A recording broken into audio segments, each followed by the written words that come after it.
Perkenalkan, nama saya Natasha Maonik, saya dari kelas 4 MP. Di sini saya akan menjelaskan materi saya yang berjudul Hukum Perjanjian. Pengertian perikatan dan perjanjian. Perikatan adalah suatu hubungan hukum antara dua orang atau dua pihak berdasarkan mana pihak yang berkewajiban untuk memenuhi tuntutan itu. Sedangkan perjanjian adalah suatu peristiwa di mana seseorang berjanji kepada seorang lain atau di mana dua orang itu saling berjanji untuk melakukan sesuatu hal. Hubungan perikatan dan perjanjian adalah bahwa perjanjian ini diterbitkan perikatan. Perjanjian adalah sumber perikatan, di sampingnya sumber-sumber lain, suatu perjanjian juga dinamakan persetujuan, karena dua pihak itu setuju untuk melakukan sesuatu, dapat dikatakan dua perkataan, perjanjian dan persetujuan. Itu adalah sama artinya. Perikatan, kontrak, lebih sempit karena ditujukan kepada perjanjian atau persetujuan tertulis. Perikatan yang lahir dari perjanjian memang dikehendaki oleh dua orang atau dua pihak yang membuat sesuatu perjanjian. Sedangkan perikatan yang lahir dari undang-undang diadakan oleh undang-undang di luar kemauan para pihak yang bersangkutan. Apabila dua orang mengadakan suatu perjanjian, maka mereka bermaksud supaya antara mereka berlaku suatu perikatan hukum. Perjanjian menganut sistem terbuka, artinya macam-macam hak atas benda adalah terbatas dan aturan-aturan yang mengenai hak-hak atas benda itu bersifat memaksa. Sedangkan hukum perjanjian memberikan kebebasan yang seluas-luasnya kepada masyarakat untuk mengadakan perjanjian yang berisi apa saja, asalkan tidak melanggar hukum, ketertiban umum, dan kesusilaan. Sistem terbuka yang mengandung asas kebebasan membuat perjanjian dalam Kitab Undang-Undang Hukum Perdata lazimnya disimpulkan pada pasal 1338 ayat 1 pasal 4. Semua persetujuan yang dibuat sesuai dengan undang-undang berlaku sebagai undang-undang bagi mereka yang membuatnya. Asas hukum perjanjian. 1. Asas kebebasan berkontrak. Asas ini merupakan suatu asas yang memberikan kebebasan para pihak untuk membuat atau tidak membuat perjanjian, menentukan isi perjanjian, mengadakan perjanjian dengan siapapun, dan persyaratannya menentukan bentuk perjanjiannya. Apakah berbentuk tulis atau lisan? Setiap orang dapat secara bebas membuat perjanjian selama memenuhi syarat sahnya perjanjian dan tidak melanggar hukum kesusilaan serta ketertiban umum. 2. Asas konsensualisme. Asas konsensualisme dapat disimpulkan dalam pasal 1320 ayat 1 KUH Perdata.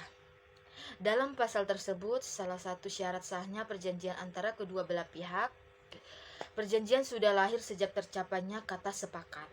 Perjanjian telah mengikat ketika kata sepakat diucapkan atau dinyatakan, sehingga tidak perlu lagi formalitas tertentu kecuali dalam undang-undang memberikan syarat formalitas tertentu terhadap suatu perjanjian yang masyarakat harus tertulis. 3. Asas kepastian hukum. Menurut pasal 1338 ayat 1 KUH Perdata, semua perjanjian yang dibuat secara sah berlaku sebagai undang-undang bagi mereka yang membuatnya.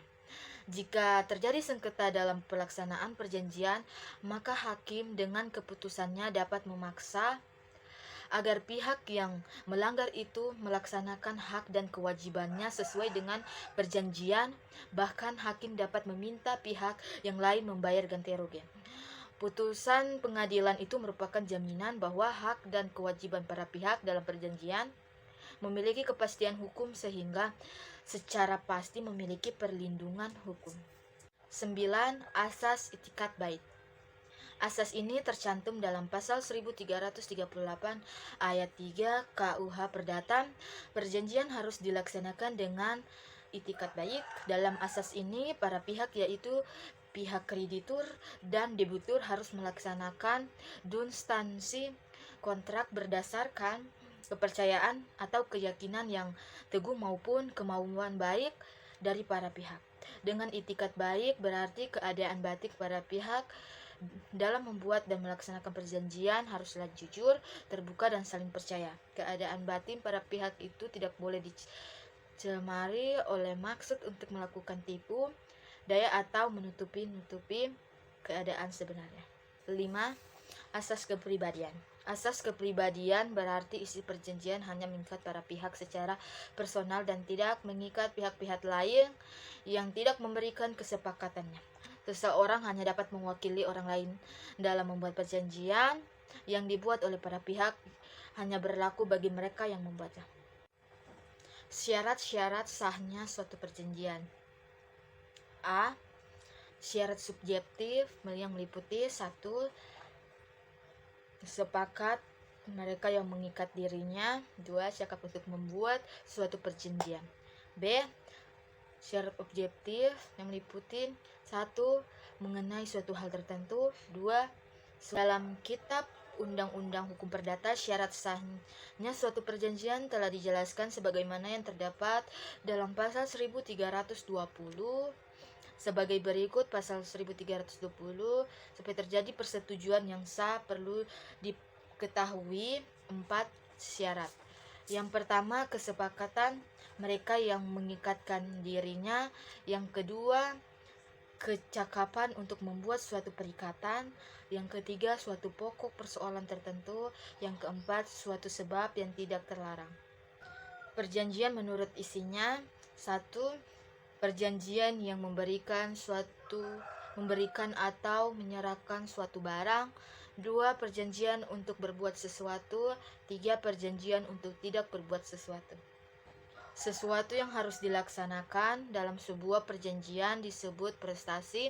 Apabila isi perjanjian dilaksanakan oleh para pihak, maka tujuan perjanjian dapat dikatakan tercapai. Namun, tidak selamanya suatu perjanjian dapat terlaksanakan sebagaimana yang diinginkan oleh para pihak. Ada kalanya pihak tertentu tidak melaksanakan kewajiban atau melakukan cedera janji yang dalam hukum perjanjian dikenal dengan sebutan wanprestasi. Pengertian wanprestasi berasal dari bahasa Belanda yang artinya wanprestatie, berarti tidak dipenuhi prestasi atau kewajiban dalam suatu perjanjian. Menurut KBBI, pengertian wanprestasi artinya salah satu pihak sepakat dalam perjanjian memiliki prestasi buruk akibat dari kelalaiannya. Jadi dapat disimpulkan, pengertian wanprestasi adalah tindakan ingkar janji oleh salah satu pihak dalam perjanjian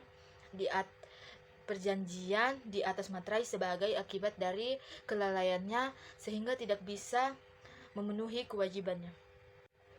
Pasal wanprestasi 1234 dalam Kitab Undang-Undang Hukum Perdata menyebutkan bahwa penggantian biaya kerugian dan bunga karena tidak dipenuhi suatu perikatan mulai diwajibkan bila debitur walaupun telah dinyatakan lalai tetap lalai untuk memenuhi perikatan itu. Atau jika sesuatu yang harus diberikan atau dilakukan hanya dapat diberikan atau dilakukan dalam waktu yang melampaui waktu yang telah ditentukan, sementara gugatan wanprestasi dapat diajukan sesuai aturan KUH Perdata Wanprestasi 1267 dan terdapat pasal-pasal wanprestasi lainnya, diantaranya yang pertama pasal 1243 BW mengenai kewajiban mengganti kerugian yang diderita oleh salah satu pihak. Yang kedua, pasal 1267 BW mengatur keputusan kontrak perjanjian bersamaan dengan pembayaran ganti kerugian. Yang ketiga, pasal 1237 ayat 2 BW terkait penerimaan peralihan risiko sejak wanprestasi. Yang keempat, pasal 181 ayat 2 HIR tentang penanggungan biaya perkara di pengadilan. Lanjut, contoh kasus wan prestasi seringkali dijumpai dalam utang piutang, kerjasama suatu proyek atau bisnis dan sebagainya. Biasanya pada utang piutang sering dijumpai kasus di mana debitur tidak sanggup membayar kewajiban dengan berbagai alasan, akibatnya merugikan pihak debitur. Sedangkan contoh kasus wan prestasi dalam kerja sama proyek atau bisnis, misalnya terjadi antara pemodal atau pelaku usaha ketika bisnis menghasilkan laba, persentase pembagian profit tidak sesuai perjanjian di awal sehingga satu pihak dirugikan. Lanjut, contoh kasus wan prestasi seringkali dijumpai dalam utang piutang, kerjasama suatu proyek atau bisnis dan sebagainya. Biasanya pada utang piutang sering dijumpai kasus di mana debitur tidak sanggup membayar kewajiban dengan berbagai alasan, akibatnya merugikan pihak debitur. Sedangkan contoh kasus wan prestasi dalam kerja sama proyek atau bisnis, misalnya terjadi antara pemodal atau pelaku usaha ketika bisnis menghasilkan laba, persentase pembagian profit tidak sesuai perjanjian di awal sehingga satu pihak dirugikan. Bentuk-bentuk wan prestasi: 1. Janji melakukan sesuatu tapi tidak dilaksanakan. Sesuai dengan pengertian wan prestasi adalah penyelangan akan suatu kesepakatan ketika suatu pihak telah berjanji di kesepakatan awal, kemudian praktiknya pihak tersebut tidak melaksanakannya. Maka kondisi demikian merupakan bentuk wan prestasi. Kasus seperti ini banyak sekali ditemui dalam masyarakat. Biasanya mereka tidak melakukan ingkar janji karena tidak sanggup memenuhi kewajibannya, berubah pikiran, tidak mau mengambil risiko, dan sejenisnya. 2. Melakukan janji tapi terlambat. Bentuk lain dari wan prestasi adalah berjanji tapi terlambat dalam memenuhi kesepakatan tersebut. Salah satu pihak yang berjanji baru melakukan perjanjian di luar batas waktu kesepakatan meskipun kewajiban terpenuhi, namun hal ini juga merugikan salah satu pihak atas keterlambatan untuk memenuhi perjanjian. 3. Melakukan janji tapi tidak sesuai kesepakatan. Bila salah satu pihak melaksanakan kewajibannya tepat waktu tetapi pelaksanaannya tidak sesuai kesepakatan awal sehingga kondisi demikian masuk dalam bentuk wan prestasi, hal tersebut juga merugikan salah satu pihak, pemenuhan kewajiban tidak sesuai porsinya. Dalam hal ini contoh kasus wan prestasi saat kreditur membayar kewajiban hutangnya besarnya nominal tidak sesuai dengan jumlahnya hutangnya. Maka pihak debitur merasa dirugikan karena uang yang dipinjamkan tidak kembali sesuai besaran di awal. Yang keempat, melakukan sesuatu yang dilarang dalam perjanjian. Bentuk lain wan prestasi adalah adanya pelanggaran perjanjian ketika salah satu pihak berani melakukan suatu tindakan dilarang dalam perjanjian. Contoh kasus wan prestasi dalam hal lain yang pelanggaran perjanjian sewa rumah. Penyewa rumah berani menjadikan rumah tersebut sebagai kriminalitas. Hal tersebut telah dilarang oleh pemilik rumah dan tertuang dalam kesepakatan. Sekian dari penjelasan saya tentang materi hukum perjanjian. Terima kasih.